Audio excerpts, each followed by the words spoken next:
Dear students, in this topic we shall discuss what are triads and the membrane receptors in these triads.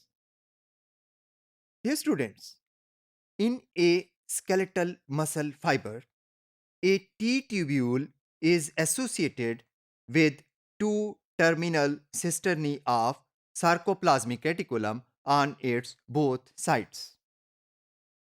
ये जो arrangement है जिसमें के तीन tubes या सैक्स इकट्ठी एक दूसरे के साथ एसोसिएटेड हैं, this forms a structure which is called a triad. These triads are located at the junction between A and I bands of sarcomere. जहां पर A और I बैंड जो है वो ज्वाइंट कर रहे हैं, बिल्कुल उसी जगह के ऊपर ही ये ट्राइड्स पाए जाते हैं. हर स्केलेटल मसल फाइबर के पास इस तरह के हजारों ट्राइड्स मौजूद होते हैं जो कि जब हम मसल का लॉन्गिट्यूडनल सेक्शन काटते हैं तो उसमें विजिबल होते हैं. Dear students, these triads form the anatomical basis of excitation contraction coupling, due to which a stimulus excites the muscle and causes its contraction.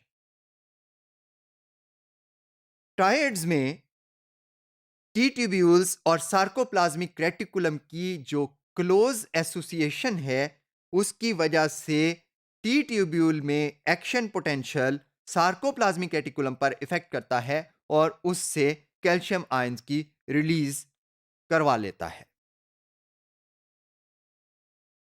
Dear students, there are specialised receptors in this triad region which are involved in the release of calcium ions.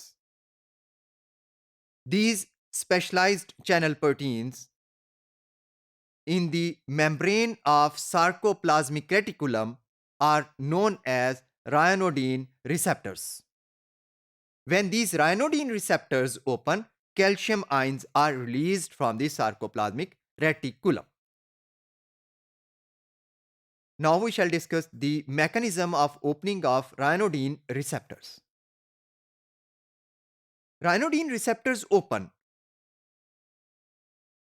जब T tubules में action potential आता है तो वो effect करता है राइनोडिन receptors को कि वो ओपन हो. लेकिन इस ओपनिंग के लिए जो मैकेनिज्म है वो ये है कि टी ट्यूब्यूल की मेम्ब्रेन में एक रिसेप्टर हैं जिन्हें कहते हैं डाईहाइड्रोपाइरिडीन रिसेप्टर्स. ये रिसेप्टर्स एक्चुअली प्रोटीन्स का एक क्लस्टर हैं और ये जो क्लस्टर है ये वोल्टेज सेंसिटिव प्रोटीन्स का क्लस्टर है और ये रिसेप्टर्स उस वक्त एक्टिवेट होते हैं जब टी ट्यूब्यूल्स में एक्शन पोटेंशियल मौजूद होता है. जब एक्शन पोटेंशियल टी ट्यूब्यूल्स में होता है तो डाईहाइड्रोपाइरिडीन रिसेप्टर्स एक्टिवेट होते हैं, जिसका मतलब ये है कि ये अपनी कॉन्फर्मेशन को चेंज करते हैं. in this activated state ये डाईहाइड्रोपाइरिडीन रिसेप्टर्स फिजिकली इंटरेक्ट करते हैं या मैकेनिकली इंटरेक्ट करते हैं with the ryanodine receptors present in the membrane of terminal cisternae of sarcoplasmic reticulum.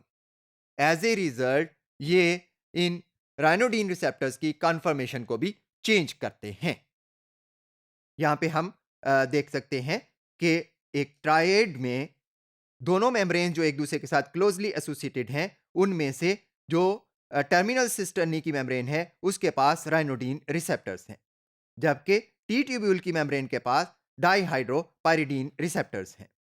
दोनों की क्लोज प्रॉक्सिमिटी की वजह से जब डाईहाइड्रोपाइरिडीन रिसेप्टर्स एक्टिवेट होते हैं तो ये मैकेनिकली स्टिमुलेट करते हैं राइनोडीन रिसेप्टर्स को, जो कि एक्टिवेट होते हैं तो इसके नतीजे में ये ओपन हो जाते हैं और इनकी ओपनिंग की वजह से सार्कोप्लाज्मिक रेटिकुलम से कैल्शियम आयंस रिलीज होना शुरू होते हैं.